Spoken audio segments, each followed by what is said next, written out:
Good morning, welcome, and thank you for joining us today. My name is Greg Valdivino. I am the Vice President of Diversity and Equity and Inclusion here at the Greater Kansas City Chamber. And it is my pleasure to make a few remarks before we get started for this very important conversation. I'd like to give some thank yous to our sponsors who have made these events, this whole workshop series possible. Our overall sponsors are Community America Credit Union, Evergy, and Hallmark.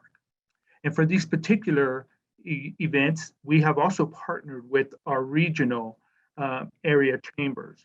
And those are Blue Springs Chamber of Commerce, Grandview Chamber of Commerce, Independence Chamber of Commerce, Liberty Area Chamber of Commerce, LGBT Chamber of Commerce, and the South Kansas City Chamber of Commerce. But more than anything, for this particular event, we also like to thank our special sponsor, Freedom Frontiers National Heritage Area. And lastly, the KC Chamber's Diversity and Inclusion Workshop Series would not be possible without the generous sponsorship of Commerce Bank.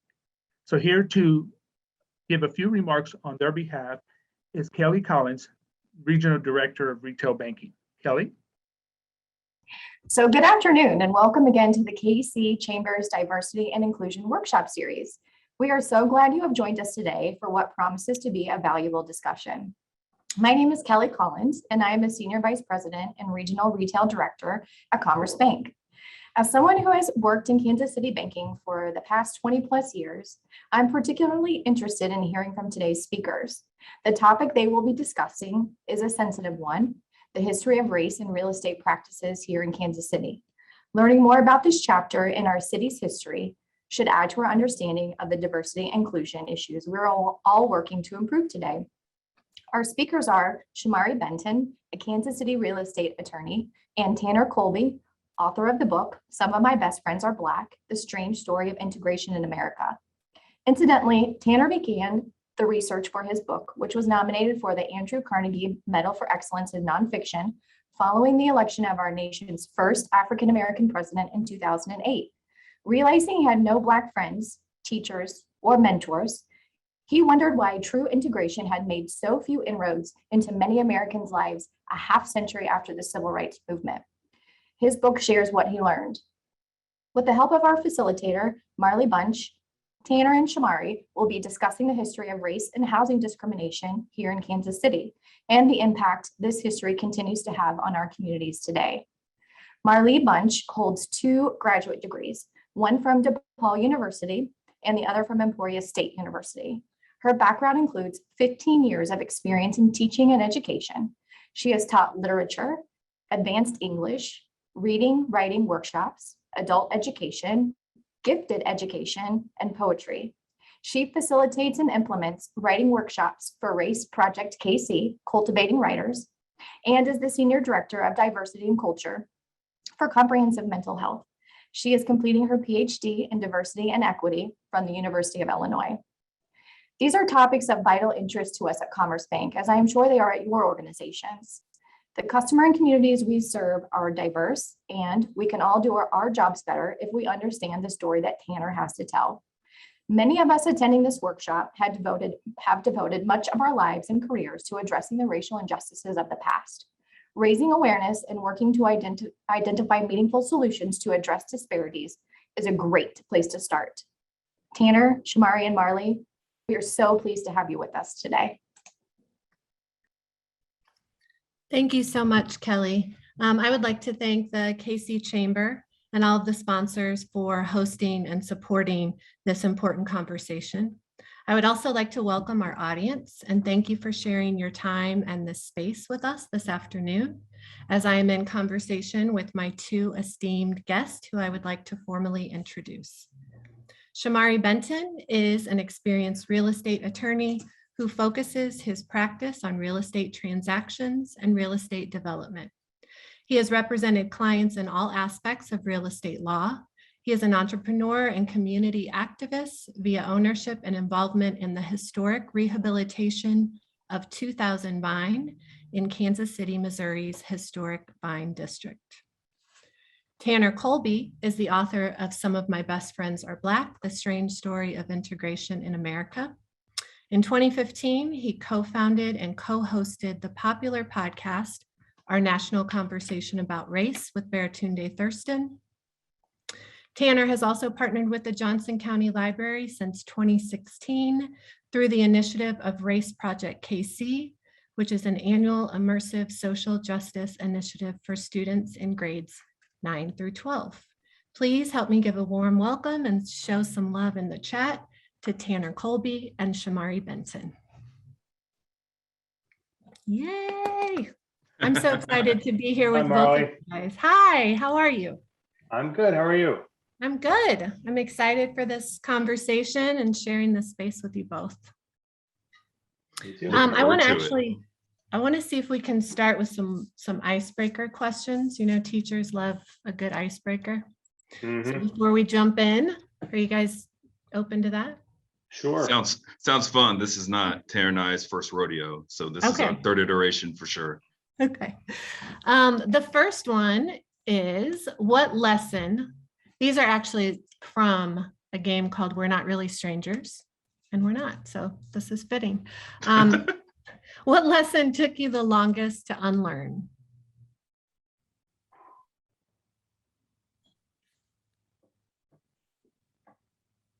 It's a hard one. Tanner, you want to start? Yeah, I suppose being sort of a gold card carrying member of the meritocracy. It took probably a long time for me to not invest so much of my self-worth and sense of purpose in work and getting ahead, and more so in family and community and that sort of thing. That took about 45 years. That's not too long. Shomari, what about you? There's a lot that I've had to unlearn. There's a lot that I'm still learning how to unlearn. I would say mostly it's about listening and trying to be an active listener as opposed to having a set opinion or understanding where my filters lie, and that that's not the view of everyone. Some of these things are subjective and not objective, and that it would do me a whole world of good to just sit down and listen to other people's views as opposed to constantly trying to impose my own. That's good. Listening is a good lesson. It's a hard one to learn. All right, I'm going to do one more and then we're going to jump in. So this last one, what would your younger self not believe about your life today? That I ride a bike more than I drive a car. Good. Tanner, well, I'll just go with the obvious answer, which is that I have so many Black friends now, which ties us back into the whole origin of the book. But there we go. That's good. Congrats. Then I don't have to ask you that question. Congrats, Tanner. Thank you. No, people, since I wrote the book, people often ask me, since the premise of the book is starting from the point of view of, how many Black friends do you have? People ask me, so do you have any Black friends now? And I always say that is the wrong question. In fact, we asked the wrong question with that. The answer is not how many Black friends do I have? The question is, have I become the kind of person that a Black person would choose to be friends with? And I hope the answer is yes. I think we'll see by the end of this, Tanner.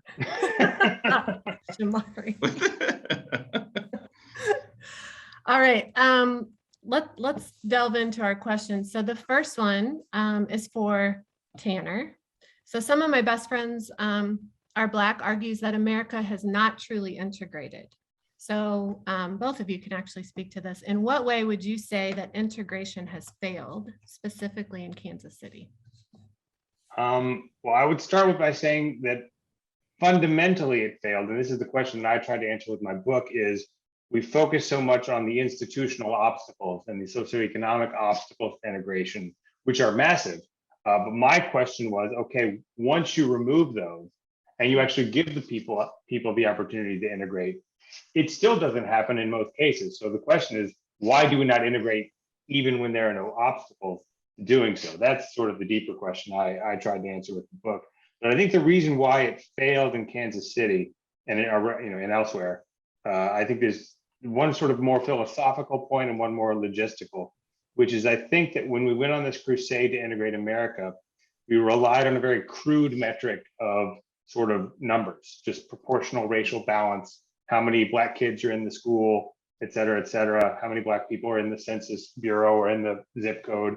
And that ignores the fundamental question of what integration is, which is it should be measured qualitatively. It's not simply being in proximity to one another, it's doing things with each other and forming bonds and relationships with each other. So if you have a school that's 30% Black and 70% white, but nobody talks to each other and they just sit on opposite sides of the cafeteria, that is not an integrated school. And that is unfortunately the yardstick that we use, number one. And number two, and I think Shomari can pivot off this because he's the housing guy, segregation is fundamentally a housing problem more than anything else.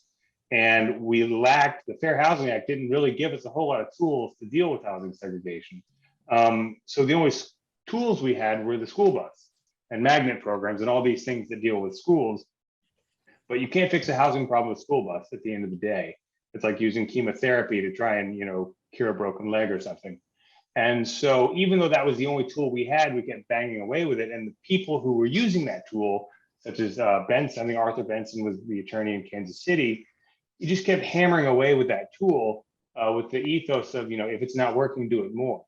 And we sued the public school district of Kansas City into bankruptcy, spent over $1 billion to end up with a school system that was less integrated when it started, and never even fundamentally admitted that they were using the wrong tool the whole time. Meanwhile, very little was done to address the issue of housing segregation from a policy point of view.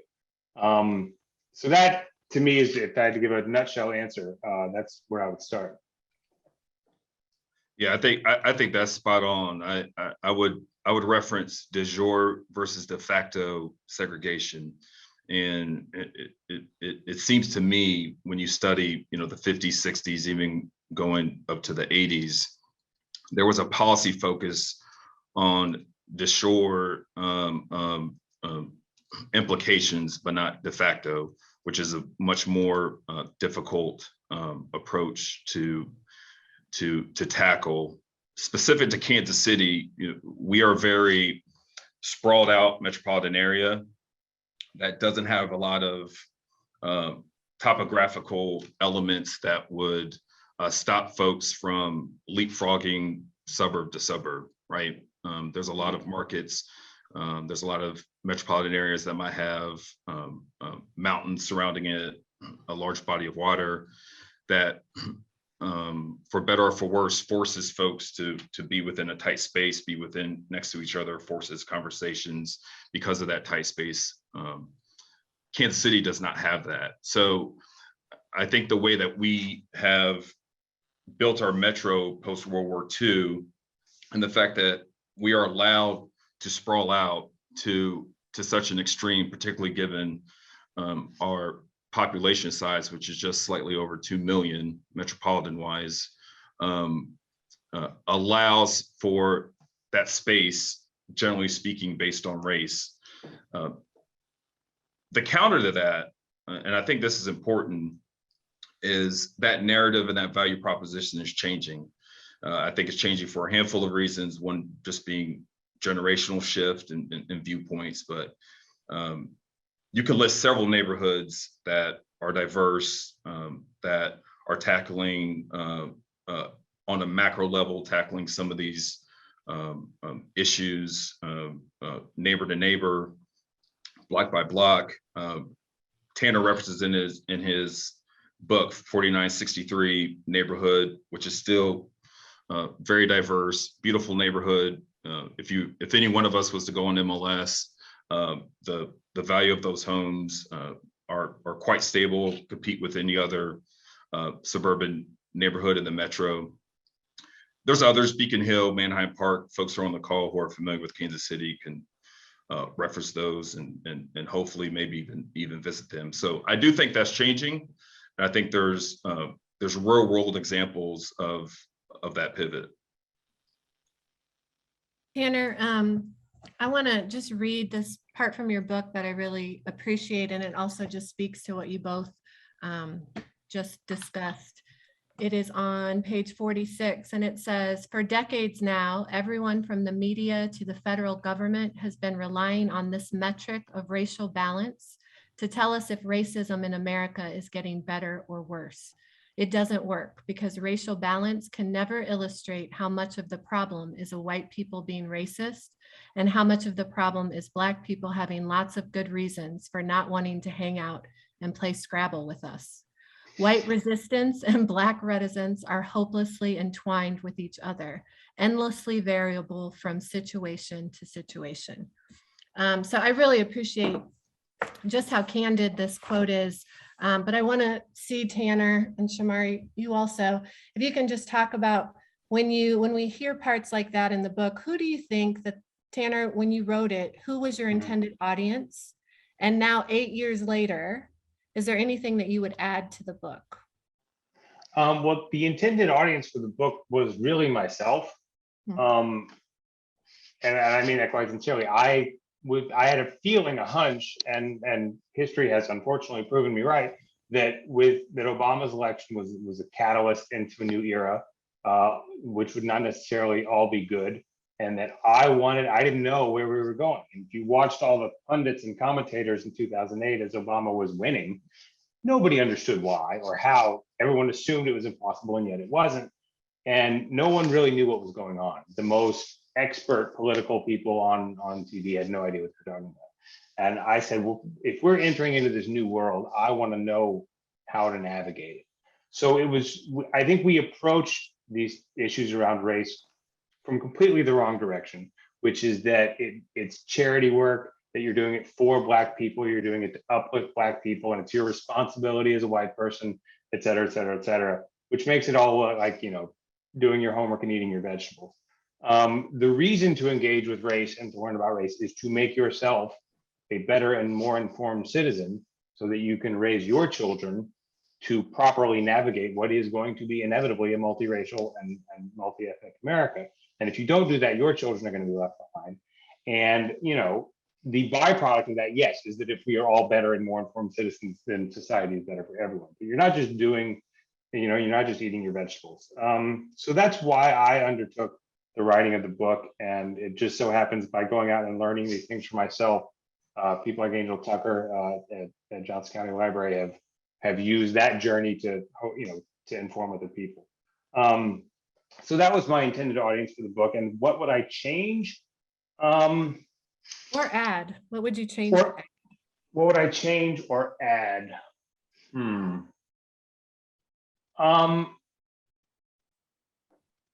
I would have added, epilogue, and yet the backlash is coming, ...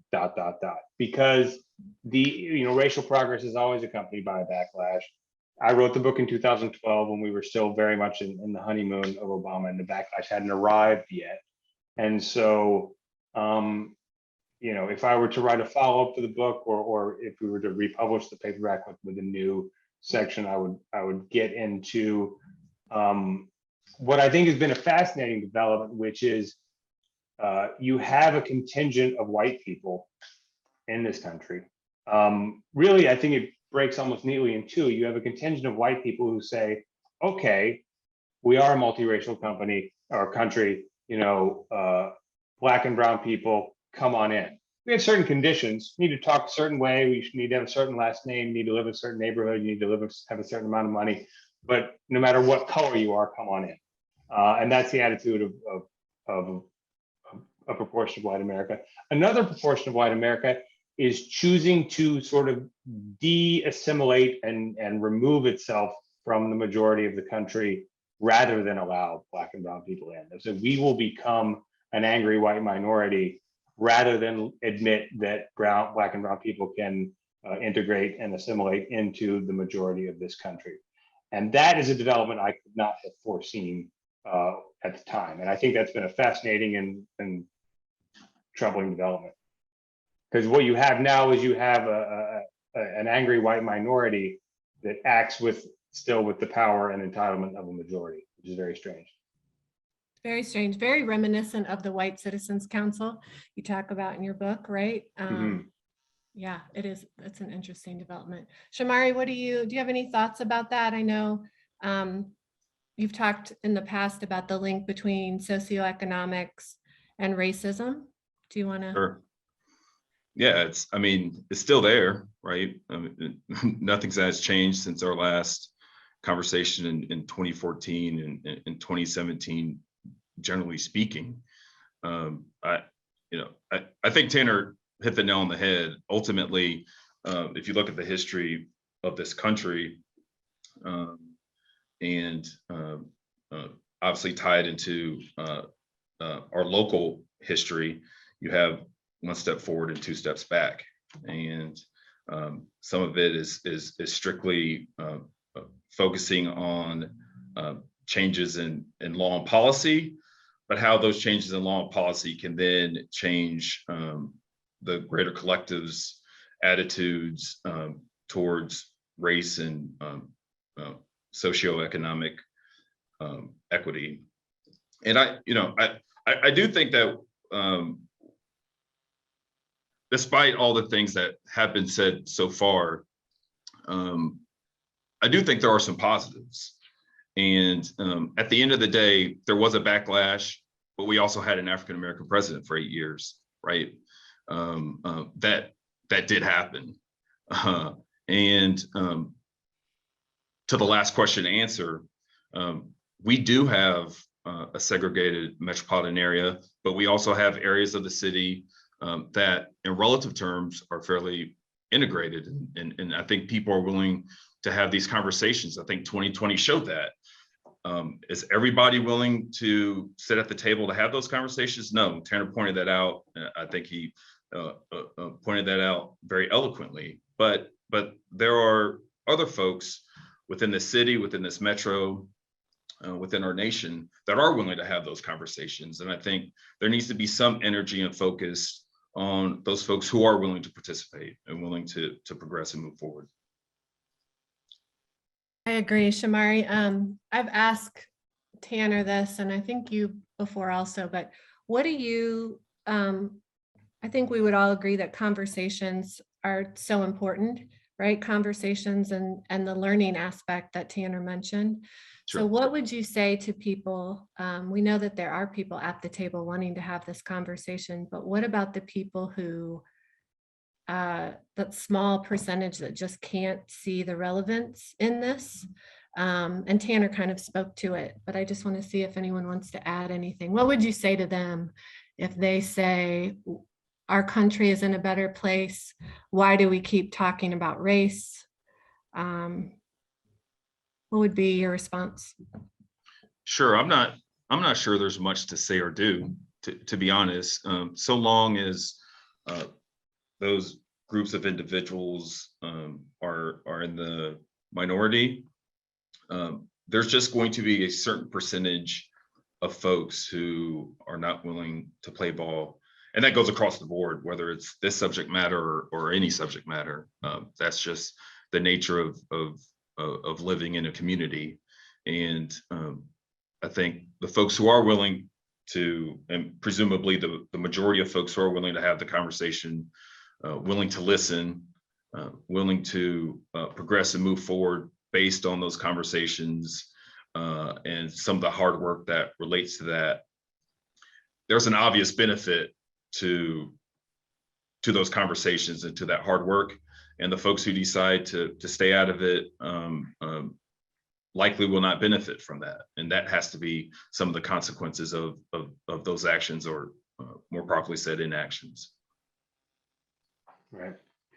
I would agree. I think anyone who doesn't want to participate in these conversations moving forward, it is to their own detriment.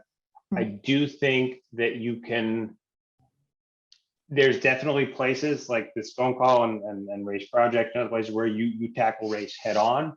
I do think you can have plenty of other conversations that come at this from different angles for people who aren't comfortable dealing with it head on.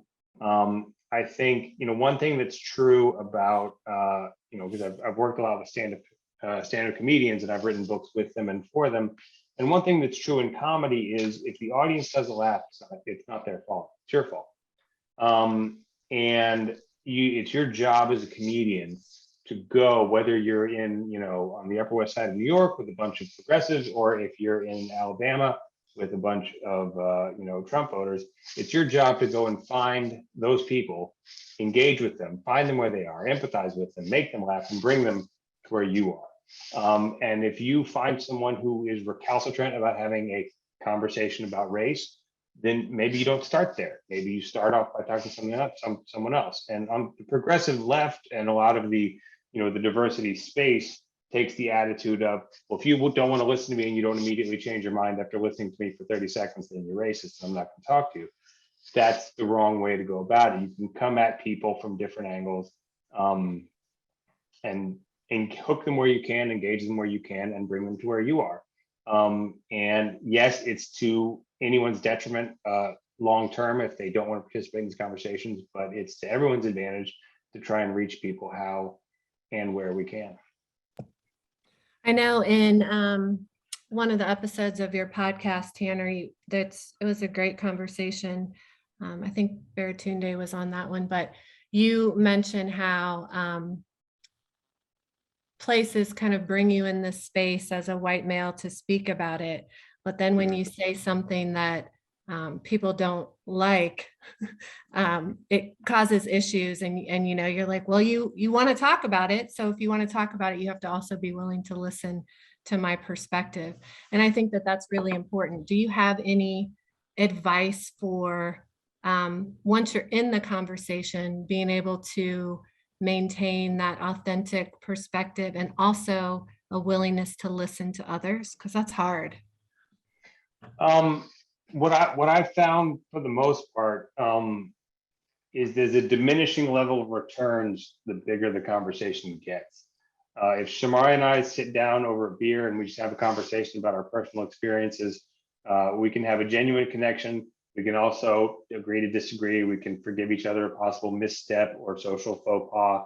And there's no cameras watching, there's no phones on, there's no nothing. The minute you add a third person, or you're in a group discussion in a classroom, or heaven forbid on social media, then it just goes off a cliff because no one is willing to make a mistake. No one's willing to agree to disagree. And it's what's happened with social media to the conversation about race didn't exist 13 years ago when I set out to first start doing this. I would just call people up, meet them, talk, have conversations. I didn't have a single negative, no one ever, told me I was wrong or got angry with me for anything I said. It was all just heartfelt exchanges about sharing people's stories. That doesn't exist anymore, certainly not anywhere where there's a camera or a phone on. So I think you just have to have these conversations in as private a space as possible with as much trust as possible. I think that's spot on. That's definitely, I think, most folks' experiences. If one has had some of these conversations, particularly when it gets into difficult subject matters. Before I go into the next question, I'm curious, what are your thoughts about this conversation in classrooms? That's obviously controversial right now. And as an educator, I have my own thoughts, but I'd be curious what your thinking is. Does this conversation, Tanner, I know you have kids, I have kids. Do you want your children to be talking about this and learning about race in schools? And then maybe can we also just briefly talk about the importance of looking at history in schools? Because I know, Tanner, that's one of the reasons, or one of the ways that you said you started to build your own knowledge was just reading history books. Yeah, I mean, two things I would say in terms of how I educated myself was I just read books and I talked to people. That's all that I did. And I only read history books. I didn't read and maybe it's just my history. I like history and biography. That's my main entry point into things. So that's where I started. And so I had read tons of history books and I had read lots of biographies and I'd spoken to a couple hundred people before I sort of made my way to the how-to literature of racism, which is very dogmatic, very politicized, and very narrow. All of that literature comes from a specific point of view, whether it's a liberal point of view or a conservative point of view. It starts with a set of political presumptions and then backfills everything to fit into that ideology. Which what you learn, the deeper you get into this and the more individuals you talk to, is that none of it is that simple. So I would avoid any of the, this is probably sacrilege to say, the Robin DiAngelos and Ibrahim Kendis of the world. I think it's incredibly terrible to start there. That kind of thinking, while valid in some spaces, strips the humanity and the nuance out of the issue. I think you start by telling stories that create empathy. You don't lecture people. I think one of the most powerful things that is worth 1,000 op-eds on police brutality and police violence and 1,000, Twitter posts scolding people about X, Y, and Z. Just watch Fruitvale Station, the Ryan Coogler movie about the death of Oscar Grant. Grant, yes. Yeah. One of the most incredibly powerful and moving movies I've ever seen. And all you have to do to always watch that movie and you understand everything behind the George Floyd case, the Trayvon Martin case, any of them. Because when we deal more from the humanities than the social sciences, when we talk about people's experiences, people's lives, and understand each other, that is worth better than this sort of view from 10,000 feet of whiteness and blackness, which gets a little abstract, I think, for most people who aren't. If you're in the academy, that stuff is fine because you've sort of got the vocabulary to use it. But I don't know that the average person has the vocabulary to use it. And the other thing I would say, and then I'll throw to Shomari, is the most valuable thing I ever did was I came to this subject from the point of view of a biographer. I'd written biographies first. So I didn't really talk to people about race. I talked to them about themselves. And I talked to them about their personal experiences. Where did you come from? How did your parents raise you? What were your values? What were your experiences? And race is a part of that. But when you talk to someone about themselves, whether they are from the Jim Crow South or from, the Caribbean islands or from Africa or from wherever, you learn about their personal experience, and you will learn about race as a value added to that, without sitting down to talk about race, quote unquote, in a very stilted and academic and prescribed manner that automatically gets weird because you've defined it as a conversation about race. Yeah, I always use the quote Brene Brown says, which is, people are hard to hate close up. And that really speaks to what you just mentioned about learning one another's stories. Shomari, what are your thoughts? I have very little experience in the education space. I do think it's important to teach, particularly in a multicultural, diverse city and country that we live in. It's important to teach the whole story, right? And that could be fact-based, right? Like some of that approach does not consistently have to bring in subjective views. And in some ways that might hinder the learning experience, I imagine. But at least, when I was coming up, there was a particular viewpoint in those teachings. And thankfully, I had folks around me, family members, friends, who I could go to, who said, okay, this is what's being taught in schools. This is what's not being taught in schools. Mm-hmm. Supplement said education. And that goes for anybody, Black, white, Latino, Asian, whomever. And so to answer that question specifically, I think teaching a diverse approach to history and how and why this country is where it is, how diverse it is on multiple aspects is paramount. It's paramount for all of our educations to understand how we got to where we are. I agree. I think we all actually went to predominantly white schools. I didn't grow up in a predominantly white area, but I went to a private school because I would have went to Westport High School, which is now no longer open, right? And was considered to have some issues. So can you guys maybe just talk about those experiences and how maybe maybe specifically, what were some of those challenges or opportunities that happened from your experience in schools? Shomari, you want to go or? Sure. Yeah, I'll go. Okay, go. You. Yeah, and a lot of this is hindsight, but there's no doubt that because of some of the schools I went to, I was able to tap into a network that allowed some privilege. Where did you right. go? What school, Shomari? Rockhurst High School. Okay. Yeah. And generally speaking, it was a fine experience. But as it would happen, and I think anybody within that age group, they have a tough time being in a social setting, irrelevant of this particular topic. But then you add this particular topic onto it, and it becomes even more difficult when you're one of only a few Black students in a predominantly white high school. And so back to the question and answer that was previously said, I think that the education was great. I still have friends from high school to this day. They're great people. I think it's obvious to me now what was missing, because the student body, the faculty, folks within those schools I attended, it was not that diverse. And I think why D&I is important, or one of the reasons why it's important, not the only reason, but one of the reasons why it's important, is because those viewpoints, that background, brings a personal knowledge of those things to that space, and it helps broaden folks that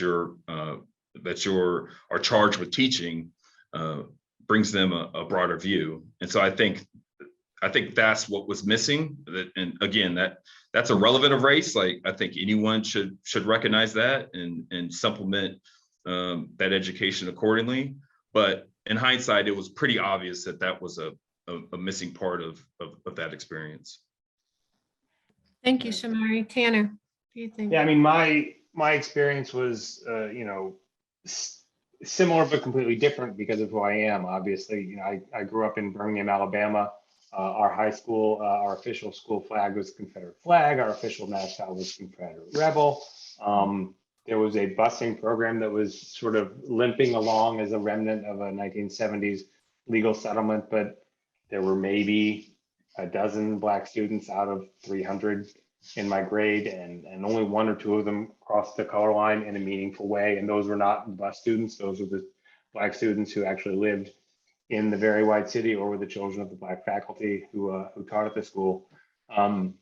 It's funny, one of the few successful housing rights cases, I forget the name of it, Shomari may know, that was litigated under the Fair Housing Act, was white people who sued their neighborhood association for being all white, saying that you've created a white ghetto and it's to our detriment that this is a white ghetto.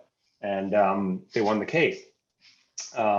I don't know what the legal ramifications of that were, but I just thought it was an interesting footnote I saw in one of the books I read. I grew up in a white ghetto, and it was, from a purely academic meritocratic standpoint, an incredible blue ribbon school with all the best test scores and all the best AP courses. But in terms of an education that prepared you for life, was nil. I mean, nothing. The fact of the busing program itself was never spoken of or acknowledged. The relationship of this white flat suburb to the city was never discussed or acknowledged. And we were just left to grow up. It's almost like not teaching your kid the facts of life, and then they go out in the world and they have to relate to the opposite sex, and no one's ever told them anything.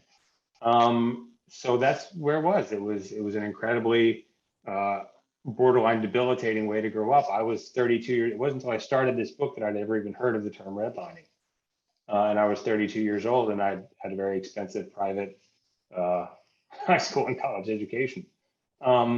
So that's really the downside of it. Raising your kid in any kind of, it's your responsibility as a parent, not just in terms of your school choice, but in terms of how you raise your child in the world, to expose them to life and to reality and to as much of it as you can with whatever resources and income you have at your disposal. So that is the main reason for integration. Bottom line is to, is that kind of exposure. I know, so Brown v. Board happened in 54, but for some states, they did not comply until, I think Hattiesburg, Mississippi, for example, was 1971. So this long stretch of time that schools and states tried to stave off integration, what, for both of you, what do you think was the impact that had on the Black community and the communities watching that just trying to prevent it had to be emotionally, I would think, difficult. So any thoughts about that? Well, I think, there's several things on that. One is, I read once that we sort of did this backwards, and that we integrated the workplace last, and we tried to integrate the elementary school first. Well, given all the ways in which Americans have been taught to fear and hate each other for hundreds of years, the fact that grown-ups wouldn't integrate the workplace and learn to get along there before we sent, kindergartners to be the foot soldiers in this battle that we wouldn't fight for ourselves was a bit strange. And that, integrating the adult public spaces before the private juvenile spaces might have been a better way to go about it. Don't know if that's true. But I think, the real downside is that we put it off for 20 years and white people, white America dragged its feet and stonewalled for as long as it could, saying, we're going to get to it. We're going to do it gradually. We're going to do, et cetera, which invalidated the idea of doing anything gradually. And so then all of the change happened within the period of like 3 or 4 years. Massive busing plans that were the scale of the Normandy invasion were suddenly, thrust on the landscape very, very quickly. And all of a sudden, white homeowners went from being told, oh, you're fine in your majority white school where you've purchased a home and intended to make your life, to now your son's going to be bused across town to a 90% Black school. And the whiplash was, was not good. And to our earlier point, talking about Kansas City, the brilliant thing that J.C. Nichols did, and by brilliant, I mean horrible, was that, in the South, Jim Crow was just the law. In Kansas City, J.C. Nichols turned it into a commodity. And now segregation was something you could buy, not only something you would buy, but something you would invest your entire life's work and nest egg in, which is your home. And people were genuinely terrified that they would lose the value of their home if Black people moved in, because of what blockbusters and redliners and the banks and insurance companies were doing to deliberately destroy housing values in order to perpetuate segregation. And so we discredited and lost the idea of doing anything gradually, of doing anything from a conscientious point of view. It was just sort of do it. It was a brute force tactic. And when you're dealing with, we have to balance things that are legal changes and economic changes that we can make today versus cultural changes that do take time and do take a generation or two to metastasize. And the refusal of white people to admit and go along with Brown v. Board forced this, rather brute force and inartful execution of it that was in many ways bound to fail and bound to cause backlash, and cause backlash among Black Americans as well.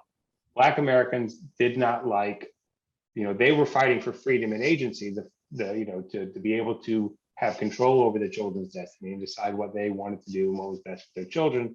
And then now they were told, oh, your child's going to go on a bus. Instead of being segregated into the segregated school, your child has to go to this other white school, which is where you may want them to go or not. So the whole thing was just poorly executed, but I don't know, given America's history, how we would have handled it well. I agree. Shomari, have any insights?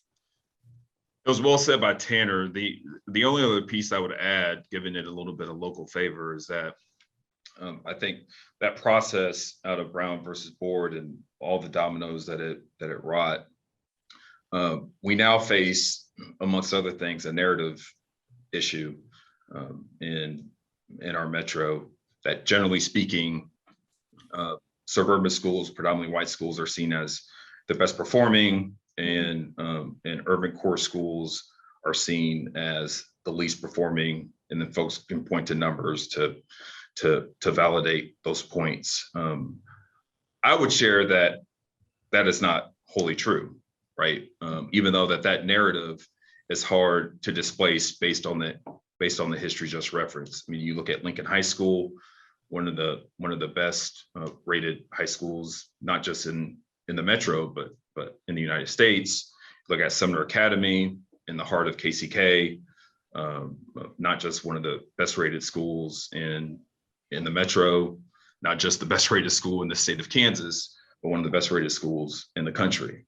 And there are others, right? And so yes, all those issues are true.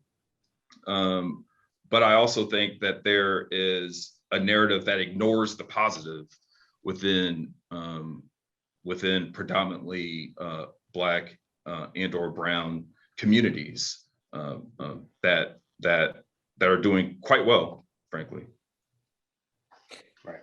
Shomari, I think that's so important that you said that, because I agree. I think that was definitely one thing, and I want to see what Tanner thinks about it. But I think that Brown v. Board, the one thing that happened was we lost Black schools and Black communities that were thriving and doing well. Many of the Black teachers, we were kind of talking about this earlier, that I interviewed, they pretty much all said that for Southern Black communities, integration really did not serve those communities well. And that was one of the things, right? We lost the idea of Black spaces. And so I'd be curious what Tanner thinks, but I think we're still struggling to find that. Where do we have spaces where especially our young Black students can feel like they see themselves and are able to be themselves in our country? Right. Yeah, I think I read a statistic, I forget exactly how many Black teachers in the South lost their jobs as a result of integration, all the Black schools that were closing. I definitely remember one story about a principal at a Black school who was hired to teach at a white school and ended up going from a principal of a Black school to be teaching part-time while also being the janitor at a white school. And the loss of status that went along with that. And I think, if you ask me, like, where did we seriously go wrong? What I was always fascinated by the story of 4963, because by addressing it as a housing problem and not as a school problem, they created an organically integrated school, Nelson Elementary School, if I'm remembering correctly, it's been a while now, in 4963. And when the city, when integration started failing all over the rest of the city, they needed, the 4963 kids were almost the only white kids left in the city. So they said, well, we need these white kids to spread them out somewhere else to achieve our numerical racial balance. So they closed the only organically integrated school in the city in order to have racial balance across other schools, and they ended up with neither. And so all over the South, you had, we got swept up in this idea with Brown v. Board that integration has to happen. When no one goes into an Amish community and says, all right, break this up, everybody's got to go somewhere else. If you choose to live in that community, you choose to live there. And just like there are pockets of white America, okay, let them go. They're never going to be down with this. They're never going to go along with this. Focus on where it works and why it worked there, and ask, how can we replicate that in other situations? And so, I mean, it would ultimately, we end up now, everyone talks about, we have two different Americas in this country, Black and white and so forth. But I think, referring back to what I said earlier, actually we have three different Americas. We have a white America, we have a Black America, and then we have a beige America, which is where, people have chosen to integrate and assimilate into sort of a new third kind of culture, which is, I don't know if you would even call the whiteness of that type of culture the same thing as the whiteness as the all white culture of the suburbs, or certain suburbs, I guess I should say. And really, we looked at in integration as, oh, we have to amalgamate this Black and white America into one thing right away, when really it was more like, immigration. Like, who wants to immigrate from Black America to white America? Because that's really, they're separate countries. They always have been, and in many ways they still are. And many Black parents would say, yes, I want my child to have the increased socioeconomic opportunity that comes with immigrating to a different country, i.e. white America, and what that entails. Some Black parents would say, no, I like my country. I want my country to have better resources. I want my country to not be treated unfairly, but I like my country from a community and culture point of view, and I don't want to leave my country. And what we ignored is the psychology of it, which is that the psychologist whose work was the basis for Brown v. Board, about the negative self-image that Black students had of themselves because of segregation. He came back after 10 years of busing and did a study and basically said that the only Black students who are benefiting from this, you can correct me, you probably know if I'm getting the research wrong, the Black students who are benefiting from this are the children whose parents are behind them and want them to do it and are emotionally supporting them through this process, because it is incredibly hard. And if you didn't have parents who were supporting you through that integration process, if you were just a Black kid picked up on a bus, dropped in the middle of a white school, it was worse for you than before. And in many ways you regressed because it was so difficult. You rejected white America completely, and then never developed any of the social capital or any of the additional resources you were supposed to get by being in the white school in the first place. I think he even said it went on to further divide us, right? Do you remember reading that? Yeah. Yeah. So, the idea, and again, this goes back to white resistance. White resistance was predicated on the idea of, oh, well, let's just do this on a voluntary choice basis. And then they use that excuse to stonewall everything. So then, all of these crusading, self-righteous white liberals came along and said, we're going to stop you from doing that, and we're going to force everyone to do it. And that ended up backfiring in spectacular fashion in many ways. And I think had we had, and again, being the country we were, I don't think it was necessarily even possible, had we had the foresight to say, okay, let's find out what works and why it works and where we can apply it to make it work, we could have had a much smoother path to what we have now, which is three Americas: a Black America, a white America, and an America that chooses to be integrated. Shomari, what do you think about that? Do you agree that we are functioning with three Americas? Yeah, I think that's generally correct. To be frank, I think the most important aspect of that is that those three Americas consistently choose to be in a silo.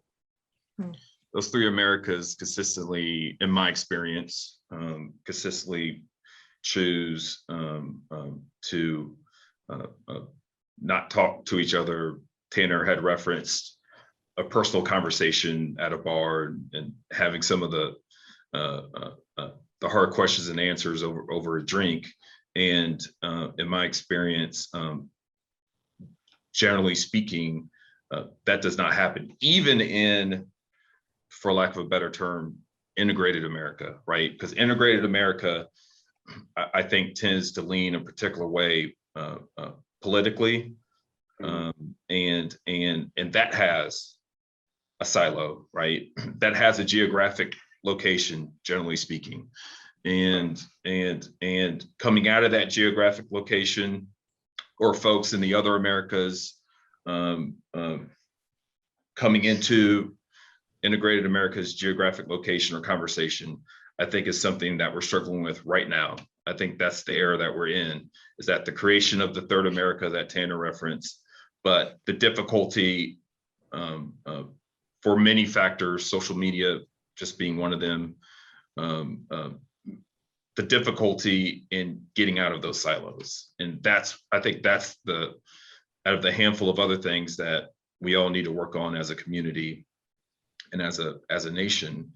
That, I think, is the next phase into progress.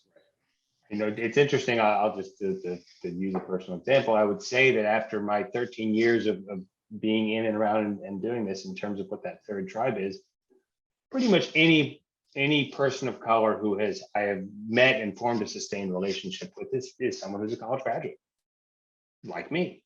And despite its superficial diversity, it's a relatively homogenous group of people with similar viewpoints. And so and that thinks it is the belief that its diversity makes it better than the other two Americas, or at least one of those two Americas, and the belief that it speaks for the third America that doesn't have the voice that it should. And the difference being is that, I think like the white America that is voluntarily self-siloing itself from the change that's going on in this country and refusing to engage with it. And then you have, large swaths of Black America that have never been given the option or the choice to overcome the socioeconomic and housing and other barriers that would even make integration an option. And how do you, I don't know, can you make those three Americas into one America? Do you have to accept that they will remain three separate Americas and just try and balance the resources between them? I don't know. I wonder, I know you've mentioned before, like the zero-sum game by that Heather McGhee talks about, and this week I was reading a book by Eula Biss, really amazing. And she talks about this idea that she calls opportunity hoarding. Do you think that's this idea of zero sum and opportunity hoarding are the reasons that we've got these kind of three different fractures happening? Yeah, I think that's part of everyone's mentality. Everybody lives with a scarcity mentality from the days in which we were hunter-gatherers and there was a scarcity of resources all the time. And, I think you have one segment of white America that is desperate to hold on to its economic gains and has been told or feels that an increasingly brown America is a threat to those gains. They definitely feel like their culture is on the wane. If its culture is a zero-sum game, then that white America that is represented by NASCAR and Nashville country music is definitely becoming a minority in rapid and astonishing ways. And really, it's funny, you listen to a lot of modern country music, it sounds a little like hip hop, where it's all about beefing about who's authentically real country. Where hip hop is, always obsessed with it, proving your bona fides of, who's genuine real hip hop. Country music is taking on some weird aspects like that, which is very strange. And so, yeah, everyone sees it as a zero-sum game. I am unique in that I see it completely the opposite, because I took this random opportunity to write this book. And for me personally, and this is purely anecdotal, I don't know if it has any social, broader, statistically significant impact for other people, but since I have made myself a racially literate human being and gotten to know people like Shomari, and my main day job now is ghostwriting books, which I do because it's easy and I can do it from home. Since writing this book, pretty much everybody in the industry comes to me anytime, not every time, but like for many, many books dealing with race and Black celebrities who need a ghostwriter. I've now written books for 10 different Black authors from countries all over the world. And it's been an incredibly edifying experience for me. It's been an incredibly remunerative experience. I make money by helping Black people tell their stories. And it has only improved my life. I would just be a generic white guy competing with 9 million other generic white guys had I not learned this facility with dealing with race, which virtually no other white guy has. And so it has been to nothing but my benefit to have done so. And the Black people that I meet and work with, I've made millions of dollars for Black authors off their books. So it is far from zero sum. If you look at a place like Troost, it is prime real estate in the middle of downtown Kansas City that is blighted because there is no tribe of people that can live there and work together there. If you were able to create that tribe, you could take all that land and add value to it and make life better for everyone. So racial cooperation is a scarce good, and things that are scarce have value in a capitalist economy. So if you can create functional racial cooperation, then you have a scarce good that is in demand in a market. Shomari, what are your thoughts about that? If he just mentioned about we could take that land around Troost and create a tribe that. Sure. Tanner, when was the last time you've been to Kansas City? Was it when we had the round table in, I think, 2017? I think. Yeah, well, 2018 would have been the last time I was there, but I'm mostly in Johnson County because that's where Angel has me doing events. So I haven't really seen much of how Kansas City has changed outside of a couple of hotels and high schools. Sure. But I'd be interested in how what's going on. Well, it has. And if you were to drive down Troost, at least parts of Troost, you could see quite a bit of change. What some people would term gentrification, and that story is no different than almost any other story. And take any other mid-size American city, and so you're seeing a lot of investment on the Troost corridor. I use the term a lot. It's all relative, but as compared to what it has been, it's quite a significant change. So I think whether it's a single tribe or not that's focusing on that's a different conversation. Right. Because I speak more metaphorically, but yeah. Sure. Yeah.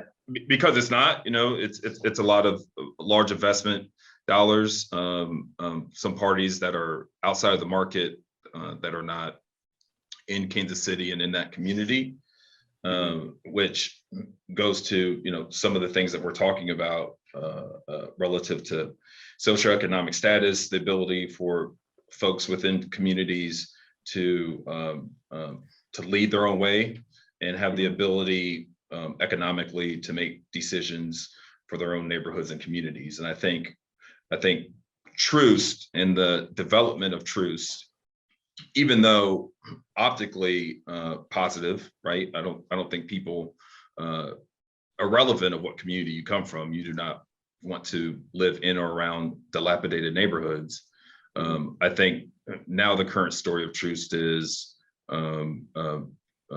like most places, most major cities in the United States. How does this affect the folks who have held it down for so long? What are the controlling factors of how said place gets developed, and who ultimately benefits? And I think that's probably the current conversation of where Troost lies. Right. Shomari, can you talk a little bit about like wealth distribution and kind of that role that plays in communities, and maybe for any of our audience members who aren't well versed in the history of redlining and things like that, how the two are connected? Sure. For most of us, our largest investment is the home, right? And I think most of us know the story of redlining. Tanner does a really good job in his book of referencing that history and how we got to where we are. And there's obviously other books, and I saw reference to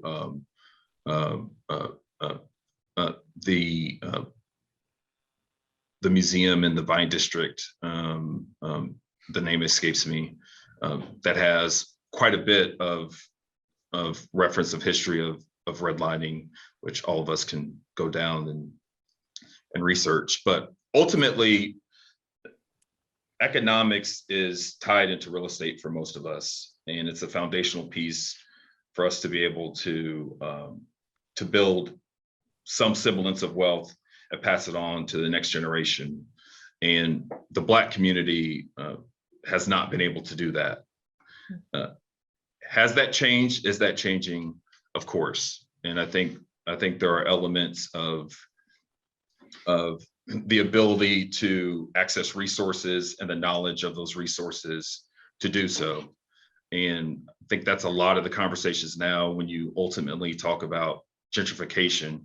I think a lot of that conversation is actually about displacement, access to resources, the ability to know how I, who have owned this home, or my mother owned this home, or my grandfather owned this home for 20, 30, 40 years, waited out the 80s and 90s when everybody was leaving and the valuation was low. Now that neighborhood is sought after, how do I get that return on my loyalty and my investment? How do I access the tools to freeze my property taxes to allow me to stay if I choose to do so? Or if I choose to sell at a high value, then I could take that windfall and do with it what I may. But I think that's a lot of the conversation that we are having and should be having now.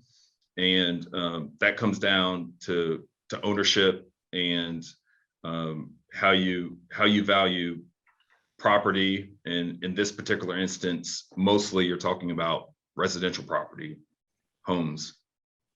Right. Yeah, I agree. The black, I'm sorry, Marley. The Black Archives.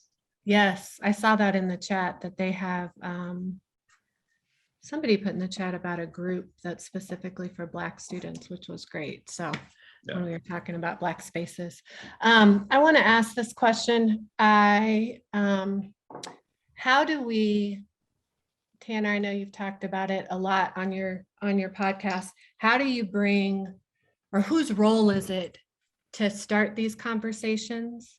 And I think that we would all probably say it's everybody's role. So how do we get a myriad of voices at this table, especially when I think sometimes it's really difficult. You see society kind of getting caught up in this like faux wokeness versus the actual purpose and social issues that need to be addressed. So any suggestions about how we get more voices at the table? Well, to Shomari's earlier point about social media, I think you start off by getting more voices, by getting fewer voices.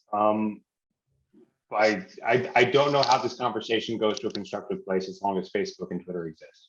And that's just my personal old man doomsaying of technology perspective. Because when people talk about, oh, the Trump voters are a cult or woke people are a cult, that sentiment certainly gets played out. But the reason is because what keeps a cult in line is the cult membership. And if you step out of line, you'll get burned. And if you're in an actual physical cult like Jonestown or any of the others, no one wants to speak up because no one wants to be cast out of the group. And social media takes that dynamic, whether it's for Trump voters or woke people or fanboys from Marvel movies, and it takes that dynamic and it amplifies it 24/7, such that if you repeat the dogma of the group inside your bubble, everyone claps and retweets and gives you likes. And if you vary from the dogma and the orthodoxy one iota, then you get smacked down and canceled as we say it.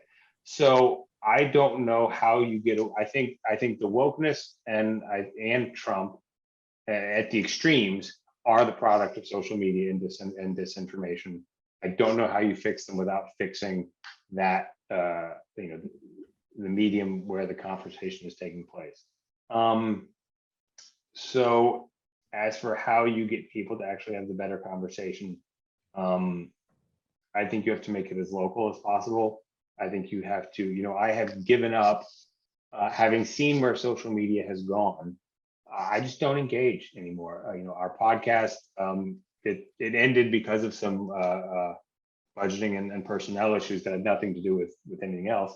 But I take all of my efforts, having moved to a small town in Massachusetts, and I only, other than Angel and you guys inviting me to Kansas City, I only speak about race here in this town of 7,000 people.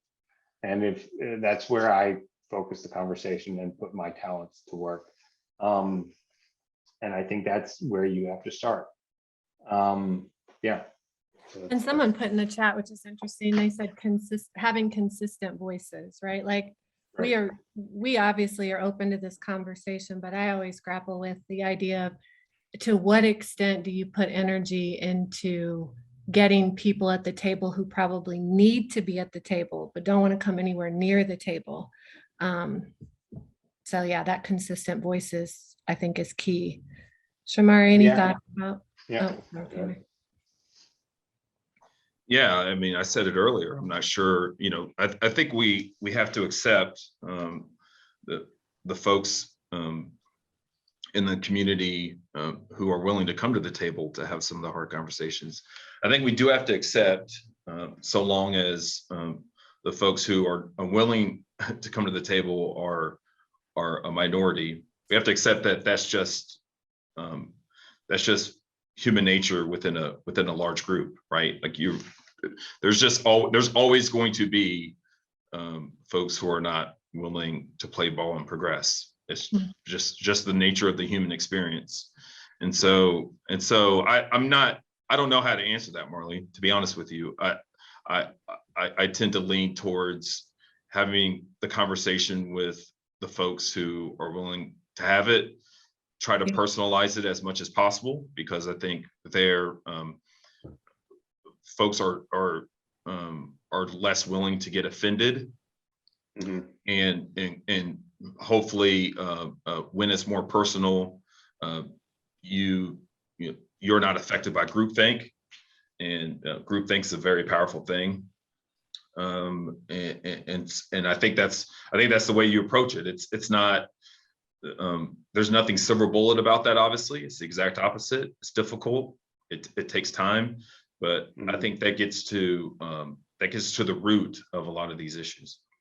Right. One thing I'd add, the point's been made not by me but by other people, that part of the reason why Black and white America were in some ways more able to connect in the 1960s over this issue is that you had Black Christians and white Christians who spoke a common vernacular and spoke in terms of similar values. And it was simply a matter of Black Christians bearing witness to white Christians to show them that America as it existed was not consonant with the values that they professed, but they could speak in that common vernacular.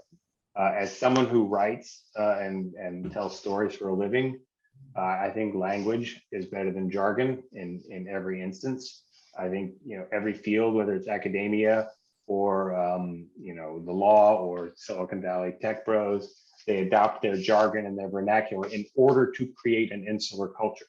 I work in Silicon Valley, therefore I use all of this jargon so that I can insulate myself and define ourselves. We are the professional class and you are the outsider, and you don't understand Silicon Valley because we're the group that speaks this language. What is perverse and what has happened as the social justice community has sort of filtered out of the academy and into the real world on Twitter is that rather than speaking in a universal language of shared cultural value, the way Martin Luther King or even Malcolm X and James Baldwin did, the social justice community has adopted all of this jargon that regular people don't use and don't understand, and that is alienating if you don't speak it. So rather than speaking about disrespect, we talk about microaggressions. Rather than talk about whatever. So diversity, inclusion, microaggression, privilege, Latinx, et cetera, et cetera. I could go on down the list. Stuff isn't language, it's jargon. And it was created by racial justice professionals to make themselves a professional class. But in doing so, they have made themselves as insulated a culture as Silicon Valley, as attorneys, as academia, and any other field. But if the goal of this movement is to reach people and to communicate to people, you should do it in as plain spoken and honest and universal a language as possible.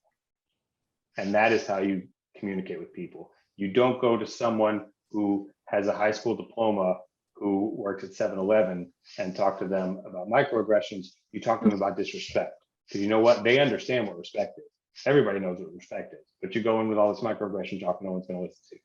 So to this Chamber of Commerce that have called yourself the Diversity Inclusion Group, change your name.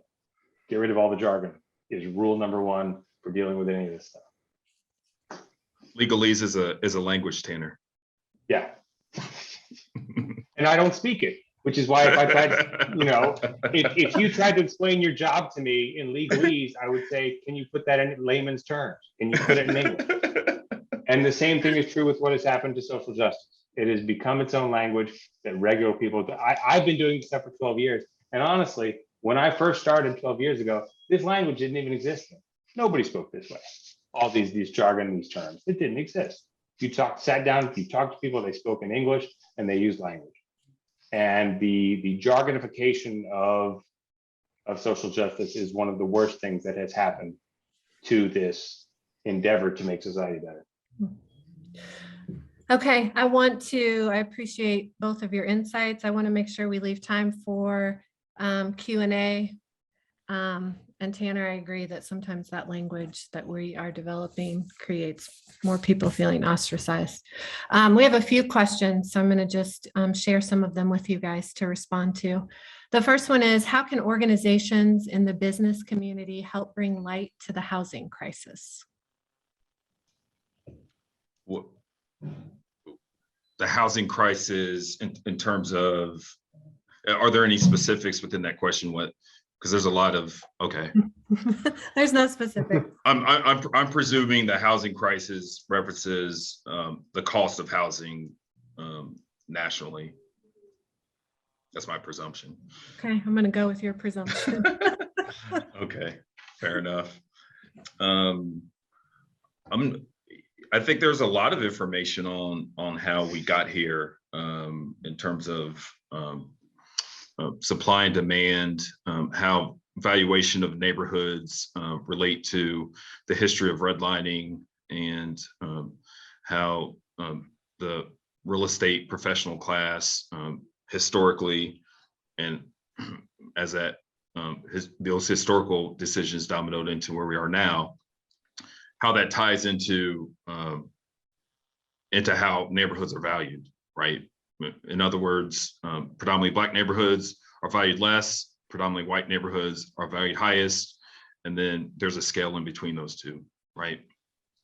So I think a conversation, because at the end of the day, we all have to live somewhere, right? Whether you own, whether you rent, whatever your living position is, we all have to live somewhere, and it all affects us. And I think having those conversations in the workplace, given that it relates to every single one of our situations, is valuable.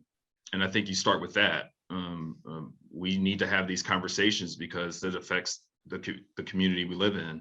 It affects all of us. We're all in this community. We all have to live somewhere. We all have to figure out how best to move forward in terms of being involved with policymaking, both locally, regionally, and nationally, and how that relates to the redlining of the past, and how it's affected our present and likely future. Thank you. Yeah, and I think one of the best things, and Tanner, I don't know what you think about this, despite the use of acronyms and language, I think if organizations can offer space for employees to talk about topics like this, I think that's amazing. I think that's a great first step, right? Like offer a resource library, offer time and space for employees to get together and have conversations that not only allow them to get to know one another, as Tanner kind of spoke to, but also like start to bridge this fear that we have about engaging in conversations that affect our city and our world. Right. I think another way that rather than corporations and businesses shining a light on the housing crisis is to spend money to build more houses in the right places. Corporations can, every corporation in the state of Missouri and Kansas can go to your local state government and say, tax us at a higher rate so that we can give more money to the public good, so that that money can be used in ways of central planning and ways to mend the city back together. I was astonished, and this is in New York, more of a New York City problem than a Kansas City problem, but it may translate, it may not. All over Brooklyn, where I live in New York City, massive high rises were going up, huge development, and people were pouring into the area. And the real estate developers who were adding all of this capacity were under zero obligation to provide any money for extra school seats at all. Didn't have to do didn't have to set aside any land for new schools, Didn't this have to pay any extra money for the extra burden on the school system? Nothing. And the city, I asked someone who I knew who worked in New York City government, I'm like, how is it that they're able to do this? And they said, because the private sector has all the power and the public sector has none. And so the schools, part of the reason we left New York City is because we lived in a good school district, but it was so good that it was overcrowded that it ceased to be good. We had, 30 students in a class and everything else.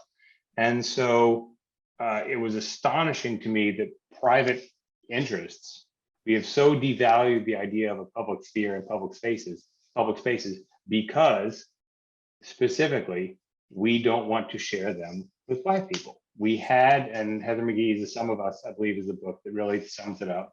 The simplest example I always use is she uses swimming pools. I had one that was in Albany, Georgia. There was a tennis court in a public park that was segregated, and some Black and white students were going up to this tennis court to play an integrated tennis game in order as a protest to the policies of the park. And a bunch of white people ran ahead of them to the tennis court and slashed the nets on the court. And we're like, ha, ha, ha, that's victory. You don't get to play on this court anymore. Well, guess what? Nobody's playing because we've destroyed public resources and community pools and community resources.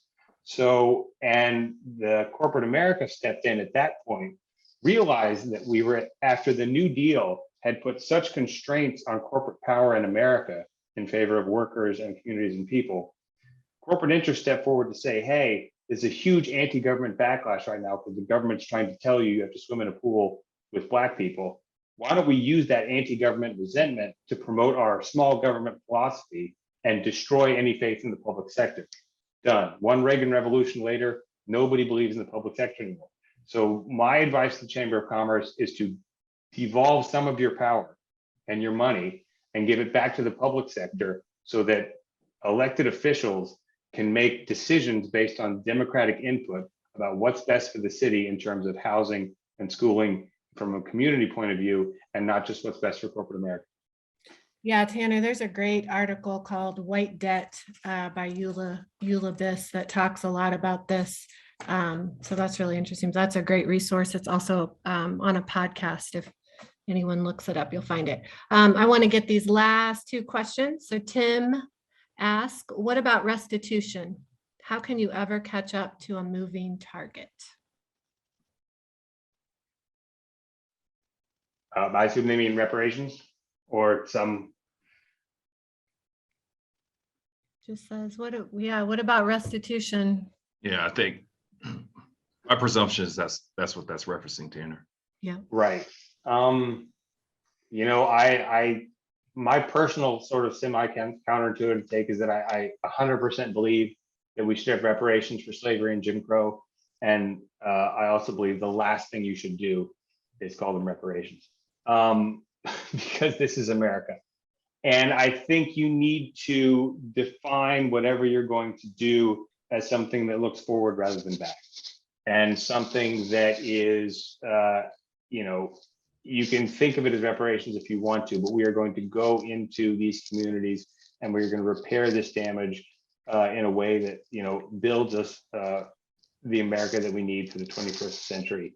If you define it as payback for past sins, it'll never fly, and I don't think it's going to happen. But I definitely do think we need to have a, whether you call it a Marshall Plan or whether you call it reparations, we need to have a massive public investment in repairing the damage of redlining and other programs that cause massive disinvestment, not just in Black people, but in neighborhoods and places and public facilities. Thank you, Tanner. Okay, last one, and then we are going to wrap. This says, my son attends a predominantly white school. How can I best support him with embracing being different in the classroom as the only Black child? Any ideas or thoughts? Sure, that was, yeah, that's that's a good one. Definitely was my experience growing up. I had a great support system, parents, grandparents, cousins, church I grew up in. And I think not shying away from some of the issues that arise when you have a child who's the only Black child, or maybe even the only student of color in her or his classrooms, and understanding that there are going to be unique experiences that she or he has that you as a parent may not have had. And actually, I think most importantly, that support system of just listening, like recognizing that you might not be able to relate based on your experience, and also as discussed before, sharing some of the insights you believe are important, whether it be history or otherwise, that he or she may not have in his educational experience. One of the many things specifically that was taught to me outside of my formal education, particularly when it comes to history. My father was a history major. It's about the Haitian Revolution and how significant the Haitian Revolution was to the French Revolution, and how that actually dominoed into the Louisiana Purchase, right? The Haitian Revolution essentially broke France as a country, as a government, and therefore they had to sell a significant piece of land to the United States. That was never taught to me in school, and so I think things like that, learning that there was a country made out of the most successful slave rebellion in human history. That's important to know, but the likelihood is that it won't be taught. And I'll go one step further. Whether you're Black, white, Latino, Asian, whomever, if you're in that country, you should understand that domino, because the Louisiana Purchase is obviously using that as an example, is obviously a significant part of our history. And I think that's probably the best way to support your son or daughter if they're in that unique space. Thank you, Shomari. I would also add to that just really quickly, and I want to give Tanner the last word. I think we have to do, like we've talked about in this conversation, better about bringing, diversifying our school boards, our educators, right? We know they're 85% white women. So finding incentives to bring people into education who can mirror back to students of color. I think that's really important. And I think places like Race Project KC are gems. There's also an organization called Suburban Balance that seeks to support students of color who are in primarily white schools. So Tanner, any final thoughts about that? Or anything?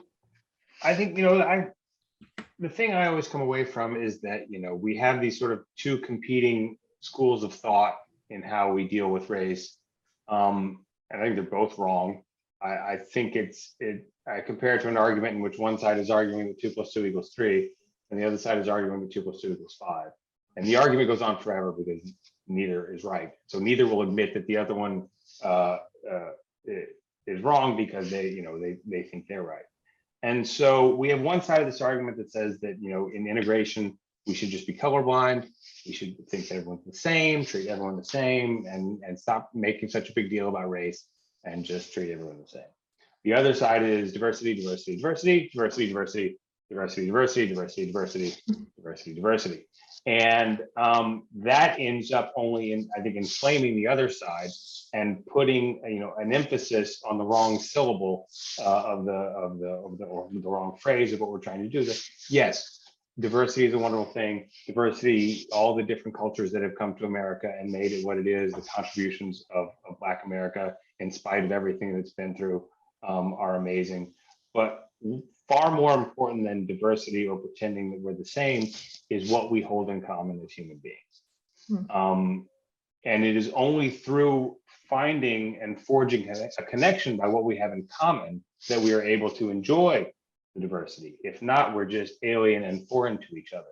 And so whether it's, you know, the mother whose child is the only Black child in the school, or a workplace where you're trying to have these conversations, the thing to do is to focus on that.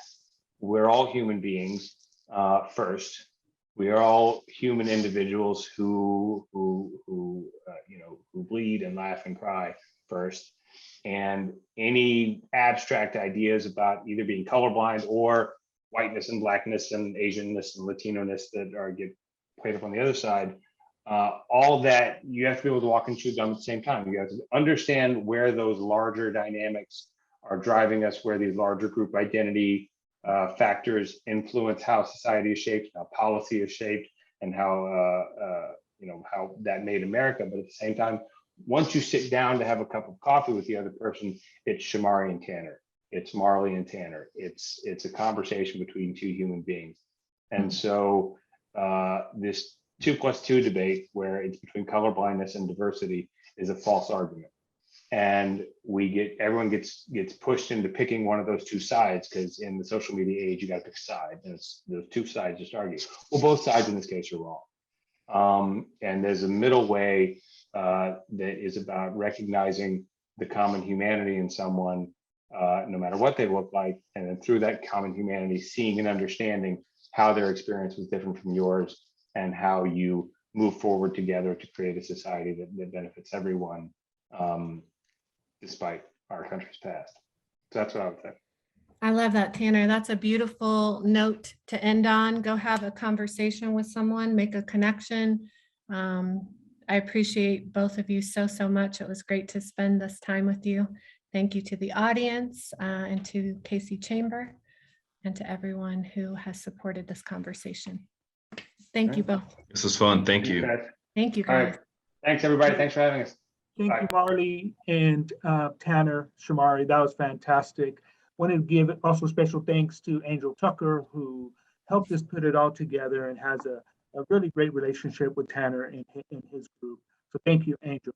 Don't forget to join us again for our last workshop series, and that is on December 14th, where we